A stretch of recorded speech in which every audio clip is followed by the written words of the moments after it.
I'm Vexing. I have over 2.5 billion long-form views on YouTube, and my clients currently do 100 million views a month. And one of the things that I do to help my clients achieve these results, and also personally get them for my own channel, is a little thing called content asymmetry, and more specifically, attention market asymmetric demand and supply. So first of all, what is this? Well, on YouTube, you're competing for people's attention. And by doing that, there's a supply and demand matrix where there's a certain amount of attention given, and a certain amount of supply to things that give attention, or warrant attention rather. So with attention asymmetry, we have to kind of understand what asymmetry is. And what asymmetry is generally speaking, if you were to look at, like, let's say any kind of market, and YouTube is a market of attention, there is a supply and demand thing, which usually is equilibrium, right? So there is a equal supply and, let's say, demand, right? So we'll denote this with like S, we'll denote this with D, right? There's equal supply and demand, right? Asymmetrical content, or asymmetrical kind of things that crop up when it comes to like market dynamics, is not necessarily the case, right? There is no like this right here doesn't happen. What happens is there can be more supply, right? Like let's say there's a big S and a low demand, which is bad, right? This is right here, high supply, low demand is bad. You don't want this. What you're looking for is actually a way to arbitrage this with a high demand, but a low supply, right? Normally there is a symmetry here of supply and demand, which is reflective. Now, occasionally trends will come out, and when trends come out, like let's say there's a new format that Mr. Beast is doing, let's say there's a new format that's popping off, whether it be like thumbnails, titles, etc. You will see that the demand might increase, right? There might be a marginal increase in demand, and then the supply is still lagging behind. So if you increase the supply, then you'll be able to capture this demand here. That is kind of an arbitrage of it, but there's a better way to go about it, which is a more sustainable method, which is finding these gaps in the attention asymmetry market, essentially, where you find things that have an incredible amount of demand, long-term sustainable demand that you can build a brand around, and then you kind of target that. One of the things that actually is really interesting, which is an emergent thing that's happening, is that let's say news, right? News is a very like old form of media, right? Everyone cares about news. Like we've had like papers going back to like the early 1900s and like 1800s, right? That is a form of news, right? When there's a new modality of content consumption, there's also an asymmetry there where those that are early adopters tend to get the benefit because they get first mover advantage, but also because there is going to be a demand for the supply of content in that market, which is why VR is going to be massive.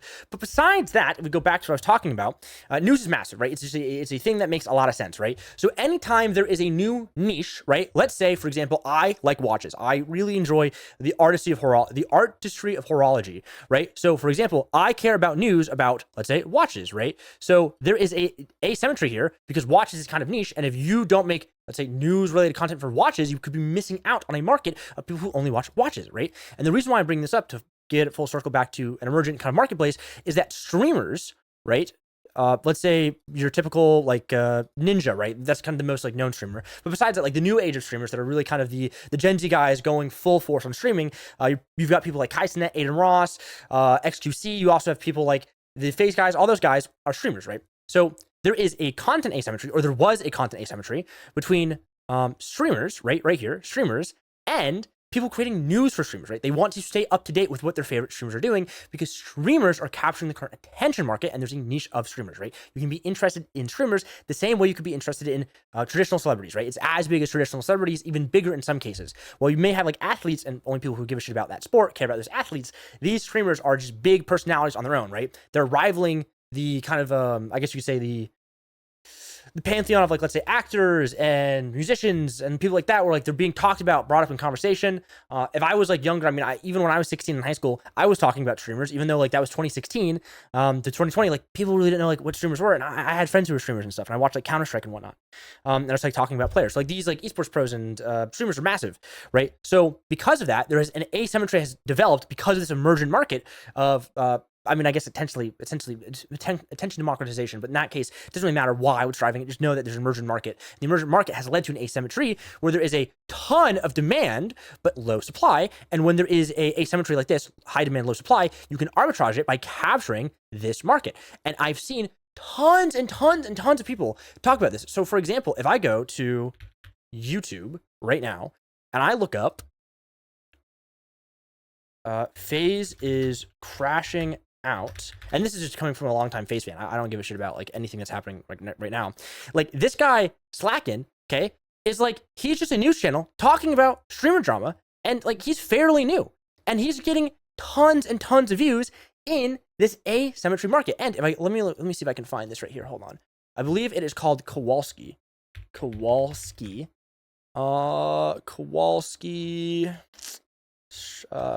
Beast. Let's see if it comes up. Hold on. Yeah, okay, Kowski. Yeah, so this guy right here follows me on Twitter, which is cool, as you can see, spamming the vaccine thumbnails. But because there's a lot of these things that are going on in like the drama community with like, Mr. Beast, etc., and that's like trend hacking and besides the point. But besides that, like Darla is destroying Lacey's life, Sophie Rain is discussing all these things.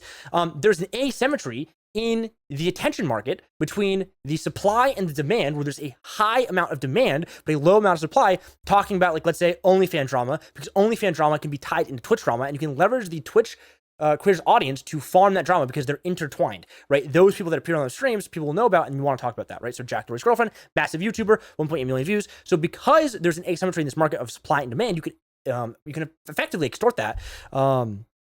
And really kind of farm views. And the reason why I bring this up is this is the exact strategy that I use for couch co-op and the exact strategy I use for my clients when it comes to ideation. Ideation mainly for clients where I can find asymmetries, where I can find working formats and working viral vectors. I can plug those into each other. And then, because I know like, hey, these are working like pretty substantially and there's a gap in the market, I can find that, which is the same thing I do with certain clients, my super high-end clients over 1 million subscribers. We do this, what I do is basically asymmetry case studies where I just find gaps in the market that we can exploit, right? Whether that be new formats, new things like that. And unfortunately, I can't show you what that looks like, but I'll put it this way. I have done that successfully with clients and have gone their average views from 300, 400,000 to over 1 million views, which is doubling it, which is a lot harder to do when you're already at 300 to 400,000 to get to 800,000 floors. So yeah, if you want to know more about that, you want to work with me, you can DM me on Twitter.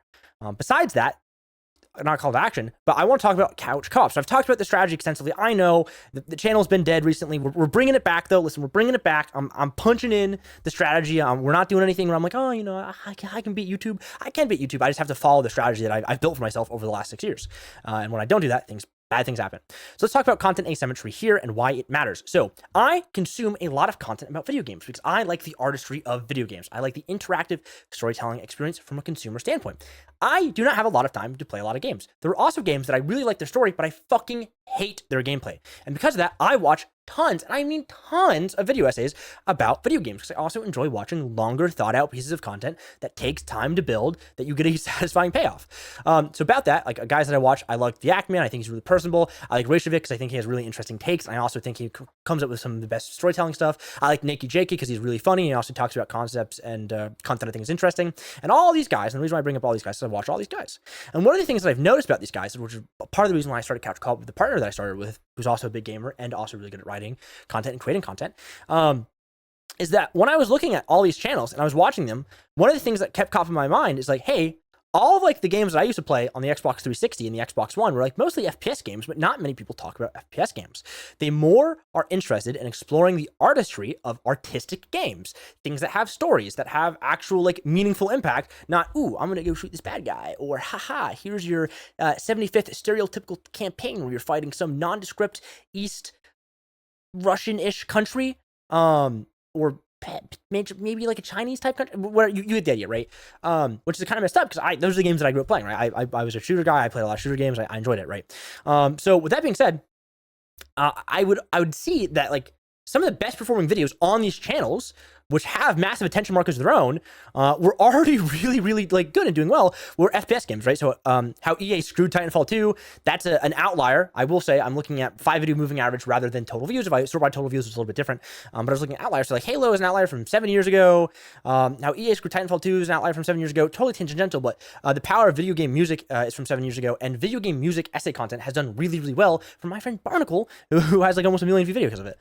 But besides that, like, okay, Rockstar's game design is outdated. That's like primarily shooters game. You know, like these shooting games do well. Also, another thing that does really well is racing games. We'll talk about that later. So yeah, like I can see like shooter games are doing well for this guy. I know people are really kind of coming for Reykjavik, so it's less so. But okay, well, this is a shooter game, and this is 9 years ago, by the way. This specific video has been remade by other creators as early or as recent as this year, and it's done well. So that's like a shooting game. This is like a racing game, but this is a shooting game. It's like a storytelling game, but this is a shooting game that like I've played. Storytelling again. So also like shooting games. So like racing games and shooting games seem to actually like being quite good for Reykjavik. And the Act Man, like the predominant winning formula for him are shooting games. So like Call of Duty Ghosts so hated, Black Ops, Modern Warfare, Halo, more Call of Duty, basically all Call of Duty and Halo, and then you get the stuff like Dark Souls, right? But if I go to popular, or actually if I go to latest, right, and I see like what's going on latest, it's like, I mean, he does a lot of everything. You know, he talks about Tarkov, he talks about like news, he talks about like other like pieces of media. So with all of this, like from the data and looking at the broad market, and I only use these 3 channels as like an aggregate.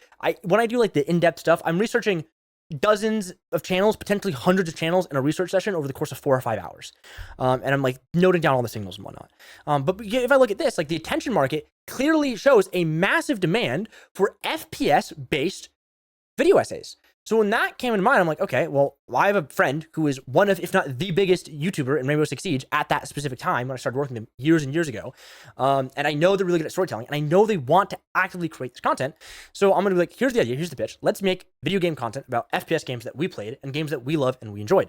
Not really strictly FPS, but like, let's make FPS the core pillar of the channel because we know FPS games better than anyone else because we've played them more than everyone else. Like, full-time Rainbow Six Siege YouTuber that I work with, I've worked with dozens of Rainbow Six Siege YouTubers, and at this point, probably over 100 FPS creators, either one-on-one or through like aggregate stuff and whatever it may be, right? I'm just like giving free game to them because I know FPS games better than anyone else. So we figured that out. I'm like, okay, let's start off with like, you know, the finals video went viral because we knew there's an asymmetrical demand in first-person video game essay content, and also we just trend jacked the finals as well. Then we rolled that into Rainbow Six Siege. Again, we knew there's, again, asymmetric demand. Even though no Siege video essays have been done, there have been massive video essays about Call of Duty, Halo, things that are adjacent to Siege. From there, there have been Helldivers. Again, we're just jumping in on the bandwagon. From there, we have the depressing decline of Call of Duty, which still gets 1,000 views every single day, which is ridiculous. And again, asymmetrical supply and demand. We know there's a high demand, but a low supply. Again, same thing with Counter-Strike. We know there's a massive demand because we can see it, and there's just no supply. Titanfall, again, this is more of a nostalgia play, which maybe I'll talk about in a later video.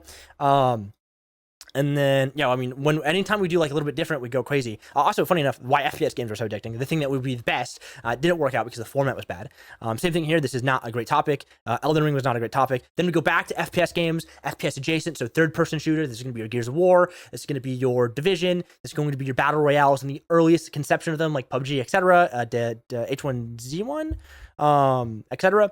So yeah, Ubisoft's forgotten masterpiece, and then racing games are crash and burn. So we know there's an asymmetrical supply and demand here. There's actually a very healthy supply. There's also a very healthy demand because in that specific case, because there are so many similar creators, there's only 3 or 4 creators making racing video game essay related content.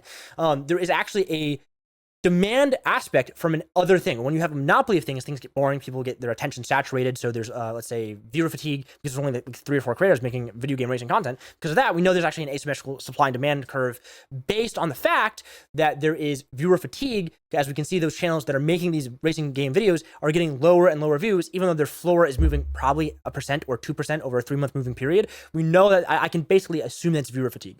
That's like, again, not here or there. But I thought it was interesting. I thought I'd break this down because asymmetrical supply and demand between like attention markets and actual like audiences is essentially what I use to scale these creators to hundreds of thousands of views if they're not getting that. And if they're getting hundreds of thousands of views, tens of millions in some case per individual creators. I had a creator last month alone do 222 or my apologies, 22 million, not 222, 22 million views by himself, 0 shorts ever posted on the channel. It's all long form. It's all from this content asymmetry, and that's a gaming YouTuber. So that's me. That's something I thought I'd maybe tell you guys. Not many people talk about attention markets or supply and demand asymmetry. It's one of the things that is incredibly underrated. Same thing with outlier ideation, which is a little bit different, and some other things like presence of mind ideation, which is what I champion.